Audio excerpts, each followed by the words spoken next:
Do you know that your therapies, your natural therapies, can be doing you more harm than good? That is what we're going to be talking about today, all about natural therapies and why and how they are misused. They can be super powerful therapeutics for healing, for maintaining health, for even prevention, but when used inappropriately, they present a whole slew of problems. That's what we're going to be covering today. So we're going to be talking about a number of different things. We're going to be talking about why natural therapies can be dangerous, the opportunity cost of misusing natural therapies. I'm going to be talking about the 5 misuses of natural therapies. We're going to be going through that list. I'm also going to give a bonus misuse for those of you who are tuning in right from the start, and how to get the most out of your natural therapies. So appreciating that there are certain misuses for these things that can be super powerful, but how do we use them appropriately so that we can gain all the benefits that they have to offer? That's what we're going to be covering today. I'm super excited to be sharing this information with you. I think it's going to open a lot of your minds to all this great supplements and how to use them properly. Thank you all for joining me. For those of you who may not have joined me in the past or might be tuning in for the first time, this is This Week in the Clinic, where I share the lessons that I learn throughout the week, throughout the month, throughout my practice in the clinic, and I share them with you so that you can learn from what I learned from working with real human beings. All right. So we're going to be, and I'm Josh Gitalis. I'm a clinical nutritionist and functional medicine practitioner, and I own and operate a clinic here in Toronto, Ontario, Canada, where I see people one-on-one in person, and I also work with people all around the world. I also run a functional nutrition certification program, which is an online program if you really want to dive deep into functional nutrition and functional medicine. So thank you all so much for joining me. If you're following along, if you like the topic, if you like what I'm saying, feel free to always give me a thumbs up. Tag people if you think they might be interested, and even share it if you think your followers or your friends might be interested in this topic as well.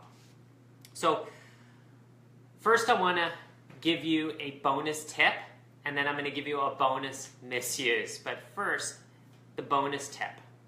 And this is sort of the underlying theme of everything we're talking about, okay? First of all, although supplements are available when a prescription isn't needed, they should be prescribed as if it was a prescription, given the right form, in the right dose, with the right timing, for the right person, with the right source. Okay? And we're going to talk about all of that today. There's a big misconception because I can just walk out into a health food store and buy all these supplements that they must not be harmful.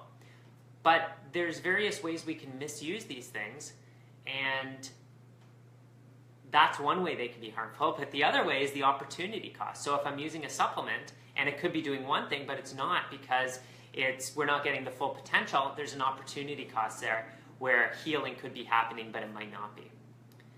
Now, the statistics say that about 70%, over 70% of people are using nutritional supplements or natural therapies of some sort. That's a huge number, and this industry is just exploding.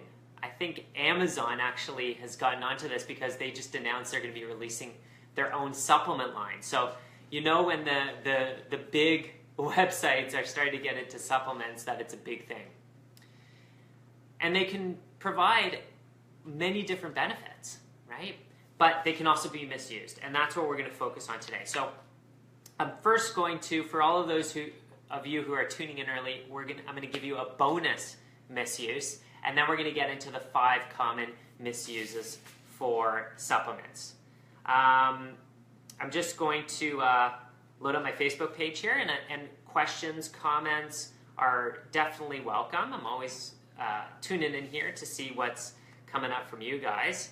So first of all, I want to just know from you who are tuning in, how many of you currently use supplements regularly? If you want to just put that in the chat box.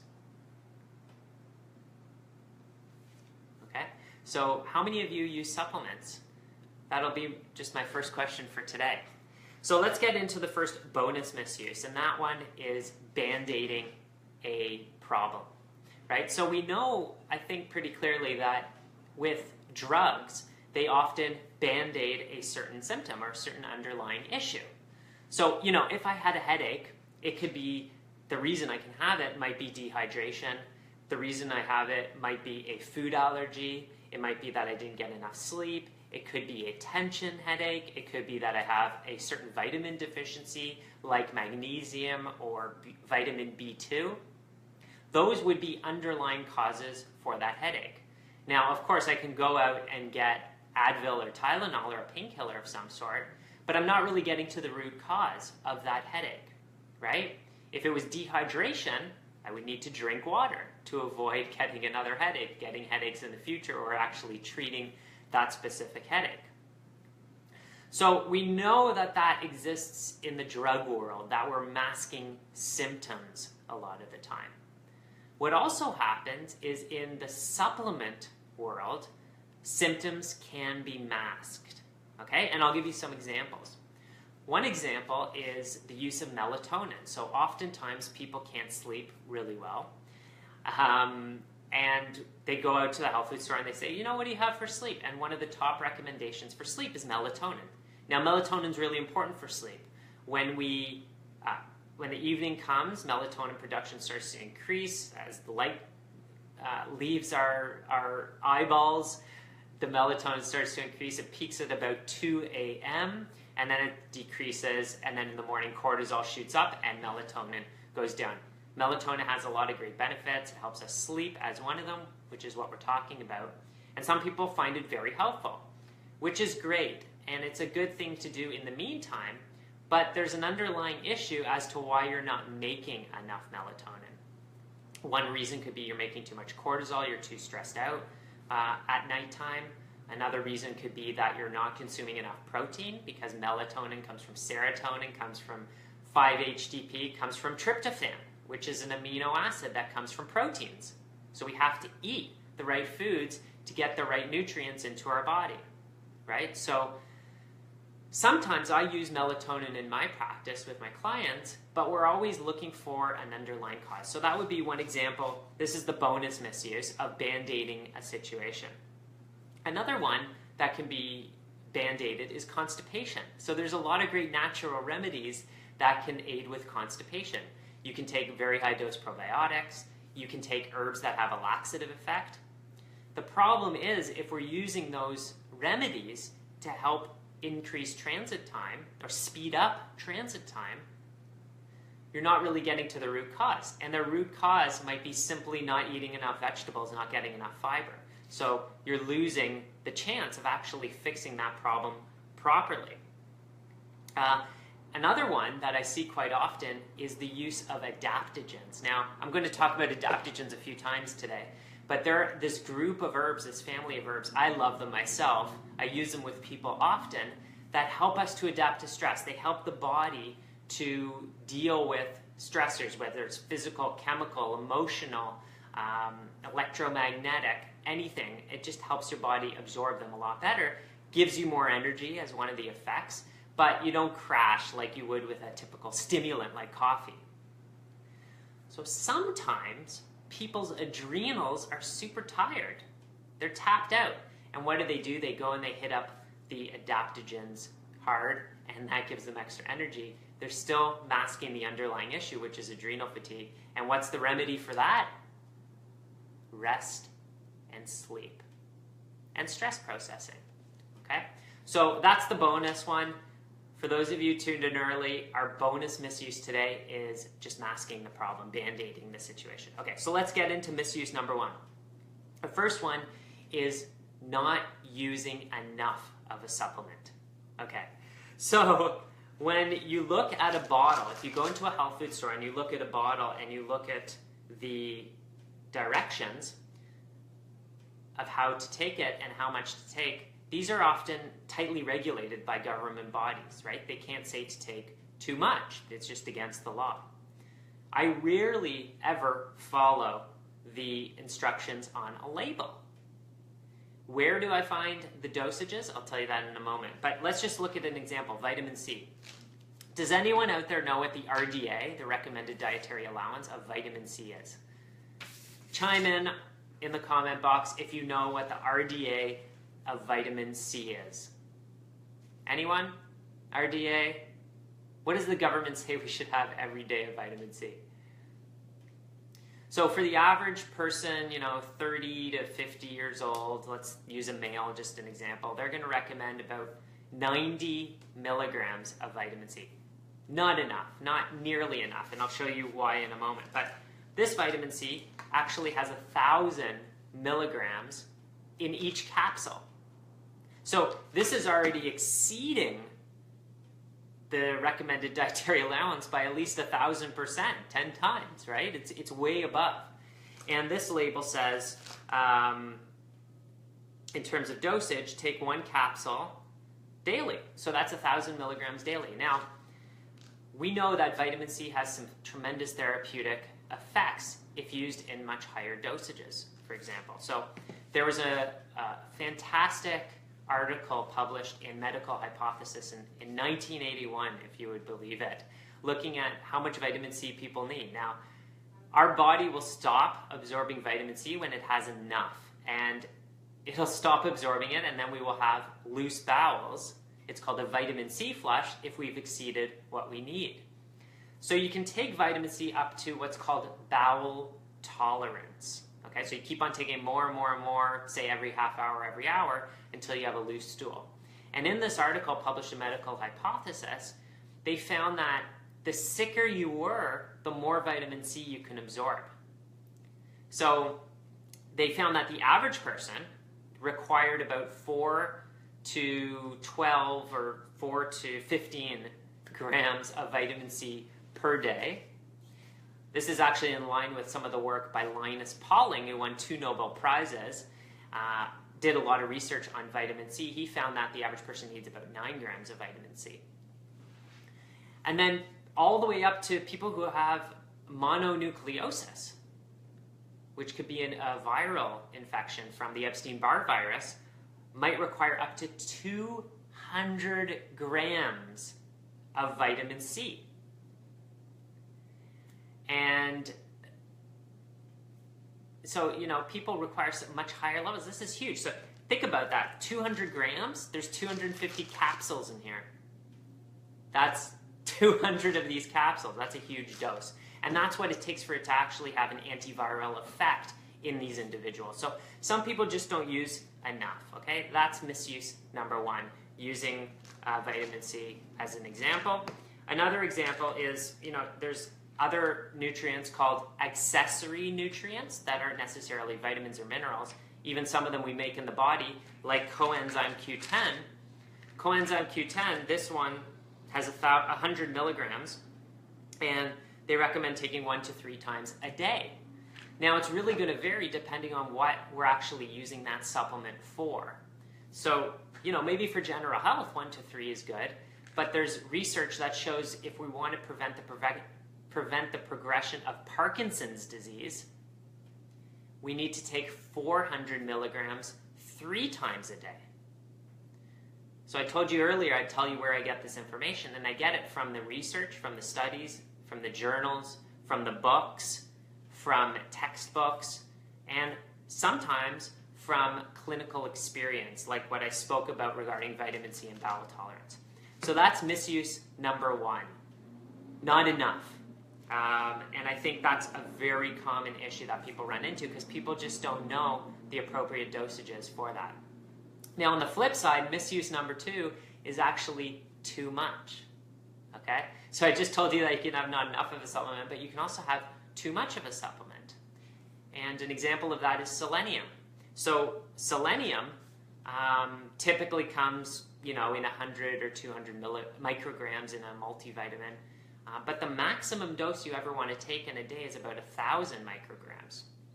That's because selenium, very important mineral, increases glutathione, has important antioxidant activity, but selenium can become toxic if we go too high with the dosage.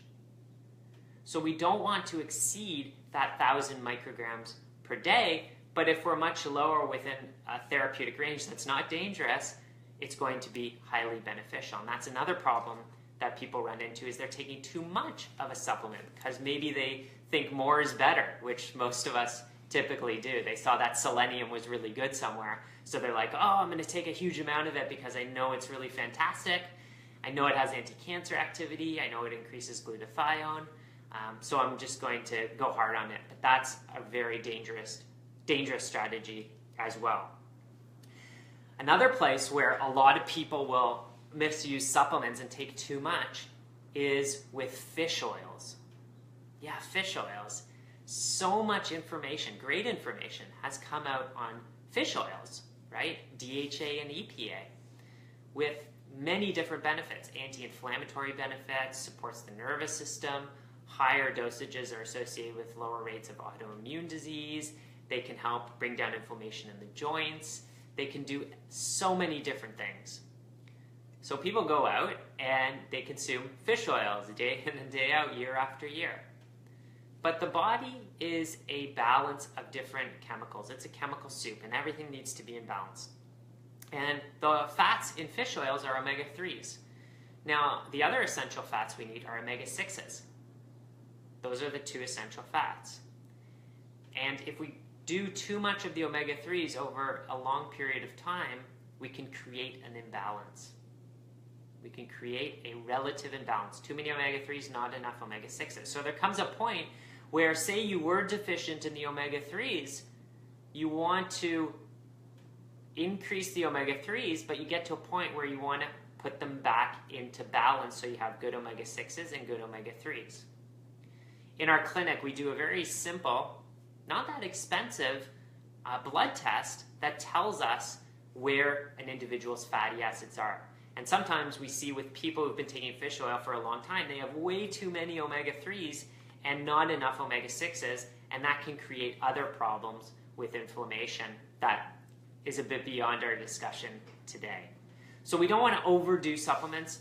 If something's good, we don't necessarily want to have a lot of it for a long period of time. We have to know when to stop. So misuse number 2 is taking too much. So we talked about taking too little, misuse number 1, talked about taking too much, misuse number 2, and we also had a bonus misuse at the beginning of our discussion today. You can go back and check that out if you missed that. Now we're going to move on to misuse number 3. Because natural supplements are readily available, people might be taking them and they might have contraindications with certain drugs. Okay? So drug interactions is misuse number 3. And my first example is one of the most prescribed drugs in westernized countries or developed countries are antidepressants. And the most common antidepressant is selective serotonin reuptake inhibitors, or SSRIs. And what they do is they act on serotonin, selective serotonin. So just as the name suggests, they're working on serotonin in the brain. These drugs are contraindicated with herbs and supplements that might be acting on the same neurochemistry, on the same neurotransmitters. So if someone's on a SSRI, like Prozac, for example, they would not want to be taking a supplement like 5-HTP, which is a precursor to serotonin, because they can run into a trouble with too much serotonin in the brain, which creates something called serotonin syndrome. It can be very, very dangerous. We also have contraindications with certain herbs like St. John's wort. St. John's wort and SSRIs, not necessarily a good combination because they can create too much serotonin in the brain. And this is actually really interesting because it shows us that when there's actually a contraindication, it tells us a little bit about which herbal or which supplement might be doing a similar thing. It might be a good replacement or alternative when the time is right. Now, speaking of St. John's wort, we spoke about that interaction with the neurotransmitters, but we also have different effects in liver and liver detoxification. So St. John's wort affects certain enzymes in the liver. One of them is called cytochrome P450 3A4. I know, it's like a different language. Like, who made up these names? But certain drugs are metabolized down the same pathway as this natural herbal supplement. An example is Xanax. Xanax, which helps people to calm down, but they don't want to take that with St. John's wort, which is also used for mental health, can be used for depression and anxiety. Another class of drugs that follow a similar detoxification pathway are oral contraceptives. We've done an in-depth discussion of the dangers of oral contraceptives in an earlier episode of This Week in the Clinic. If you want more information on that, you should go check that out. But in terms of our discussion here today, when we combine oral contraceptives and St. John's wort, there can be a bad interaction there because of how they're detoxified in the liver. And sometimes we actually see people on oral contraceptives end up on St. John's wort. Why? Because oral contraceptives deplete certain nutrients like B vitamins, which are important for neurotransmitter production, and then the person taking them gets depressed, and then they go and they seek out an herbal remedy like St. John's wort. It's another example. Now, something that can be a lot more dangerous is an interaction like St. John's wort and Coumadin. Coumadin is a blood thinner. And for those people on blood thinners, they have a very tight therapeutic range, right? If they take too much of it, their blood gets too thin. If they take too little of it, they can develop a clot, right? So they're monitored very closely and quite often. But if we introduce herbals that might be affecting the detoxification of that drug, like Coumadin, so if you take it with St. John's wort, it can actually increase the amount of Coumadin in the bloodstream because St. John's wort affects the detoxification pathway. That can become very, very dangerous. So misuse number 3 is drug interactions. We're going to talk about 2 more misuses, but before that, I'm just going to check in here to see what kind of comments we have down below. And we have one from Maya that says, that's what I really don't like, that any person can really just start making supplements in their garage and start selling them. So I really, truly hope that no one's actually making supplements in their garage. But yes, I mean, it's, you know, there's good and bad about it being an unregulated industry. The good is that anyone can access it. I can access it. I can make recommendations. I can send people to health food stores to get certain things. It makes it very easy to work as a nutritionist and for people to access their remedies. But it also causes other issues like what we're speaking about today, which is why you always want to work with a professional, and then you can avoid all these problems. Okay, and I see there's a bunch of yeses as to people indicating that they use nutritional supplements. We spoke about earlier that over 70% of people in developed countries are using supplements, so there's a lot to learn. Bruce mentions that he's never used them, but I'm interested. Not too trusting of anything medical because of the amount of disinformation out there. Well, I guess it's a bit debatable whether we call these medical. I like to refer to them as natural. And really, supplements are just concentrated forms of food. But you have to know how to use them. And that's what we're talking about today. Okay. And Maya also says that Dollarama now sells supplements. That is one of the scariest things I've heard all week. We don't want to get our supplements from Dollarama. Okay, so thank you for all your comments. If you're liking this, give me a thumbs up just so I know you're following along. Tag someone if you know they're interested in this, or share it with your crew if you're liking the information here. Okay, so we talked about 3 misuses. We talked about 1 bonus misuse at the beginning of our discussion here today. We're going to move on to our 4th misuse, and that is taking supplements too long. So we talked about not taking enough, taking too much, drug interactions, and now we're talking about taking supplements too long.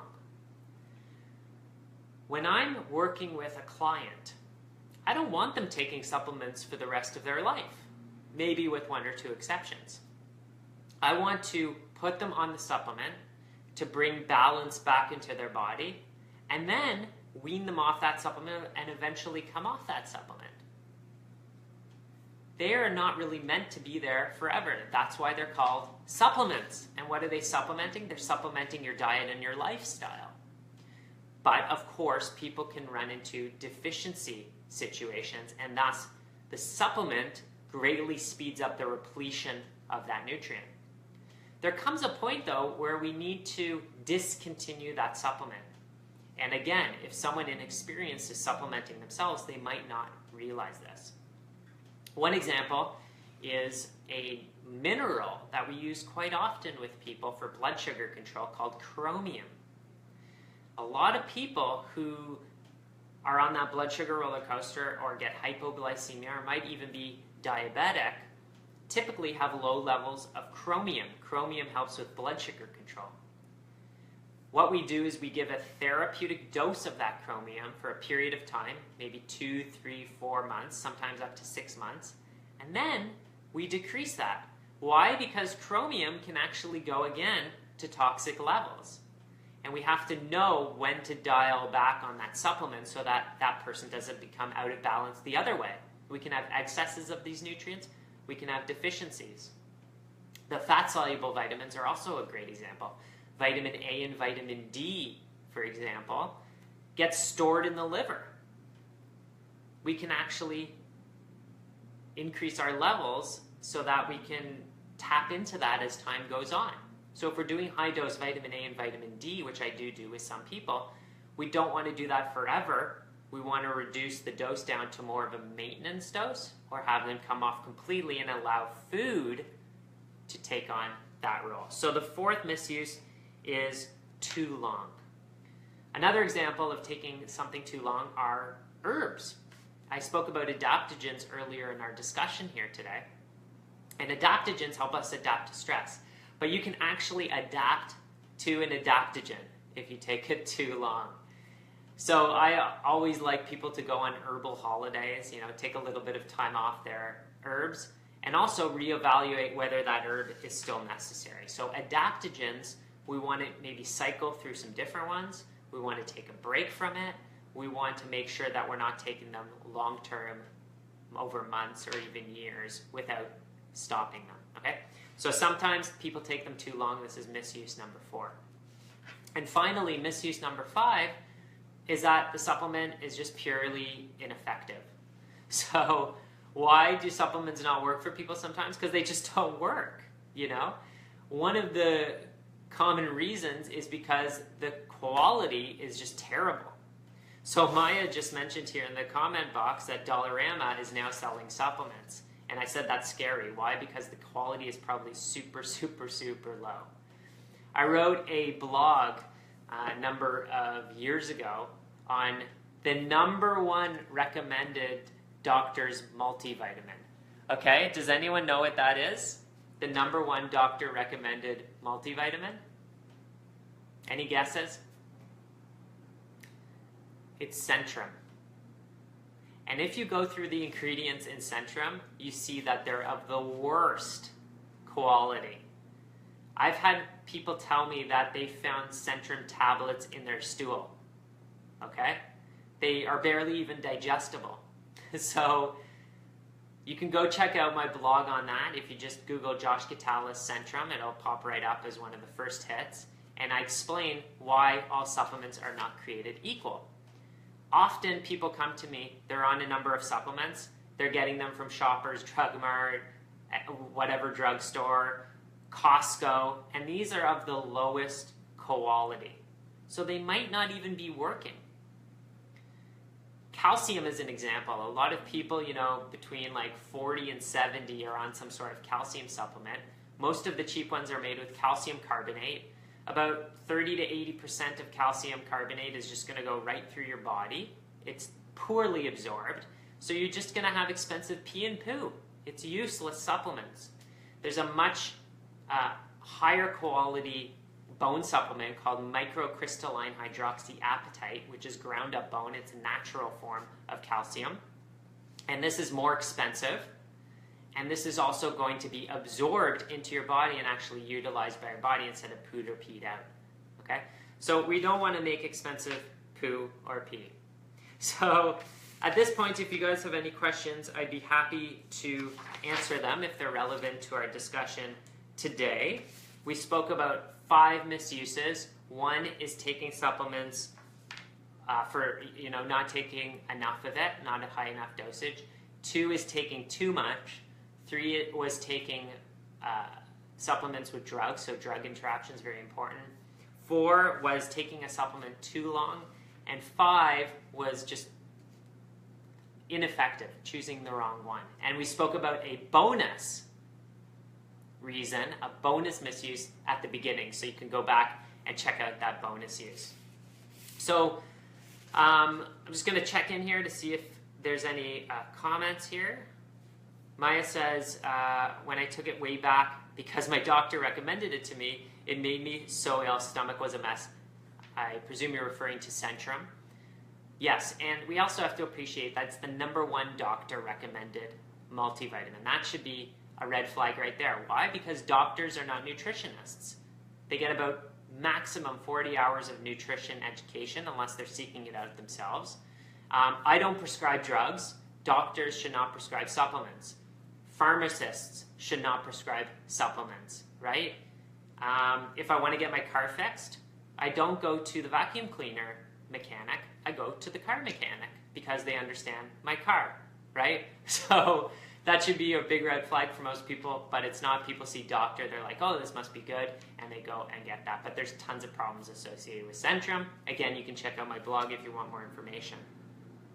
Janet is asking, do you have any health food brands you would recommend? Are you asking about health food brands or supplement brands? Now, I'll answer that question in a couple ways. Firstly, in our clinic, we have about 15 brands that we use. So not all brands have all good supplements, right? If they did, I'd have one brand. It'd be super easy. I'd get everything I need from them, and that would be end of story. But you can see, even the 2 supplements I talked about today are from 2 completely different brands, Now Nutrition and BioClinic. So we use at least 15 different brands, depending on what we're looking for to get the best quality. There's hundreds of multivitamins out there. Different brands are going to offer different things. And I actually teach this in my Therapeutic Nutrition and Supplements in Practice course, which will be offered again in September. But we go through over 4 weeks an in-depth discussion of what to look for in supplements. It's not a quick answer, and how to choose the best ones. If you haven't done my course, or you're not a nutritionist, you're just doing this for personal interest, the best thing you can do is go to a health food store, ask an employee there, who might also be a nutritionist, what the best quality of X supplement is that you might be looking for. So say you're looking for a multivitamin, ask them, what's the best multivitamin you have? Another thing is, oftentimes, not always, you pay for what you get. So ask them sometimes, what's the most expensive multivitamin you have? And then compare a couple. That's one way. And of course, another way is find yourself a really good practitioner, a good clinical nutritionist, a functional medicine practitioner. A lot of chiropractors are getting educated on supplementation, so there's some really great chiropractors out there, naturopaths. So go find yourself a natural healthcare practitioner that's very comfortable with supplementation, and get them to help you just create your protocol. It can be super simple. Even, just booking like an hour with one of them and just going through what you're taking on a daily basis as maintenance could make a huge difference for you over the long term. As I spoke about earlier, the quality. I have people coming in here taking the worst quality fish oils that haven't been molecularly distilled and cleared of heavy metals. So they can be taking fish oils for years that are contaminated with heavy metals, whereas there's other companies that offer really nice, clean fish oils that have been properly filtered and removed of any impurities. Okay, let me see if there's any other questions. Diana says, what is your recommendation to know what we need and how much? That is a huge topic as well. That's exactly what I cover in my Therapeutic Nutrition and Supplements in Practice course that I offer in September. I need hours and hours to actually go through that. But what I can tell you is get yourself a good book on nutritional supplements, ask someone at the health food store, or work with a practitioner to find out exactly what you need so that you can target those supplements a lot better and not just have expensive pee and expensive poo. Barb is asking, what are your thoughts on sea buckthorn? What are its benefits? Sea buckthorn is an amazing berry for the skin. I don't use a ton of it. There's not any major therapeutic uses for it in my practice that I've come across, so it's not a supplement we really use. I do use it quite a bit in skin products. There's a fantastic company that I get all my skin products from called Living Libations. You can Google that. They use sea buckthorn essential oils in a lot of their products, and I think it's fantastic topically. Yeah, we don't use it too much therapeutically in the practice. And Maya says, with a multivitamin, is that something you want to include for longer term? I think most people can benefit from a multivitamin because it covers all your bases. You're not hitting or taking huge doses of certain vitamins and minerals. You're just getting a little token amount of each one to cover your bases. Most people are nutrient deficient. I run micronutrient testing in my clinic here weekly with people, and I haven't come across one person that has sufficient levels across the board, including myself, right? So it's almost impossible to get what you need from the food that we have today. And sometimes it's just a matter of fine-tuning. You don't necessarily need all of them. You might need 1 or 2 nutrients to replete your body. But I think most people can benefit from a good quality multivitamin. Alexandria says, what do you recommend for people allergic to protease? I have this, and ASD, along with everything that goes with it, is it an essential enzyme? Protease, that's a big question. I would have to, and very specific to you, so I'd have to know a lot more information about your specific case in order to answer that question appropriately. Maya says, okay, great, Josh. I did some blood work last June, and I definitely had to boost some areas. I felt a lot better with the multi. That's fantastic. And actually, the most common supplement used in the world are multivitamins. And what's interesting, too, is we can actually get some really basic blood work done to check some of the basic nutrients, like iron. We can get serum ferritin done. Vitamin B12 is a very common test we can get done by the doctor. And vitamin D, although I have to push a lot of people to push their doctors to get it requisitioned. All right. Thank you all so much for joining me. If you tuned in a little bit late and you're just catching the tail end, we talked about 5 misuses of natural therapies. There was a bonus one at the beginning. And I will be answering questions underneath this video for the next 48 hours. So if you did tune in late, you weren't able to get your question up, or something comes to you later on when you're watching the replay, feel free to post your question. I'll do my best to get to it in the next 48 hours. Thank you again for joining me for this week in the clinic. All of these episodes are recorded right away. So as this ends, the recording will be available on my Facebook page, Josh Gitalis, Clinical Nutritionist. You can click videos. You can find them all there. They're available 24/7 after that, anytime you want. We do one every Friday at 10:30 a.m. Typically speaking, we have some really exciting episodes coming up. I've even lined up a couple amazing guests which will be joining me here in the clinic, so I'm really looking forward to that. And remember, knowledge is not power unless it's applied. So apply what you've learned today. Please use it. Please share it with people you know might benefit from this.